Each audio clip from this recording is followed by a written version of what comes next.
Memang dia punya sales memang banyak dan antara top 10 lah, top 10 best seller untuk model ni. Assalamualaikum guys. Okey, sekarang saya berada di hadapan Pro 2 Alzia. Okey, ini Pro 2 Alzia tahun 2017 tidak silap saya. Okey, kalau tengok dia punya lampu ni, nampak dia sudah kusam.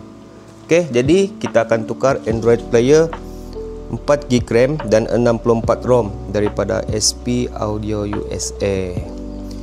Okey, yang ni saya ambil 9 inci untuk Pro 2 Alzia. Okey, sebelum tu kita unboxing dulu guys. Okey guys, kali ini kita akan unboxing player, Android player yang ni 9 inci untuk Pro 2 Alzia, 4GB RAM dan juga 64GB ROM dia punya storage. Okey, yang ni daripada SP Audio USA. Tengok kotak dia lah. Okey, ni 9 inci. Di belakang SP Audio USA. Okey, kita tengok dulu. Okey, yang ni dia bagi free lah. Ini dia punya screen protector untuk 9 inci. Dia bagi jenis yang plastik lah, bukan yang tempered glass. Tengok lagi apa. Okey guys, benda ni nipis. Kita buka apa ada di dalam ni. Alright. Okey, di dalam ada dua packaging dan ada skru juga. Okey, ada skru. Kita tengok dulu.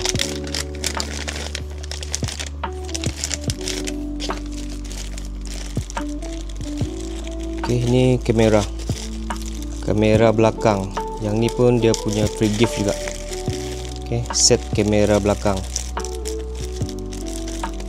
Okey, boleh nampak. Kemudian set kabelan dia guys. Ini wajib ada. Kabel USB. Yang ni kabel, yang ni GPS soket. USB ada dua. Yang ni kabel dia jenis putus dan sambung guys. Yang ni kena wiring. Okey, yang ni PNP. Tapi untuk Pro 2 Alzia kita perlu beli satu lagi set soket plug and play guys. Yang ni kamu tidak perlu buat wiring macam ni.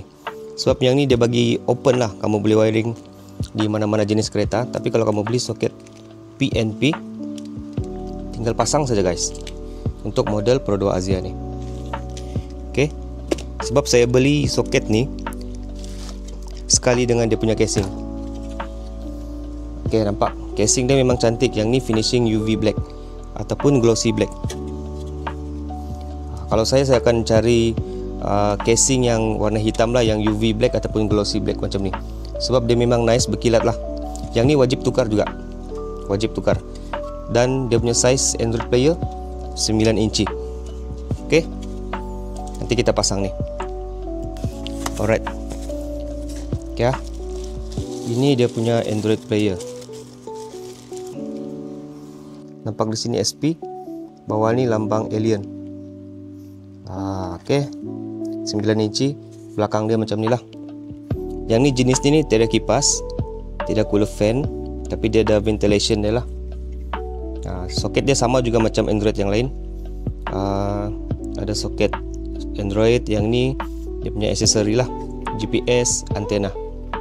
Antara yang saya tengok lah di Shopee, SP Audio ni jenis 4GB RAM ni memang dia punya sales memang banyak dan antara top 10 lah, top 10 best seller untuk model ni. Jadi kereta ni sebenarnya kereta adik saya punya sister. Jadi saya recommend dia try guna yang ni.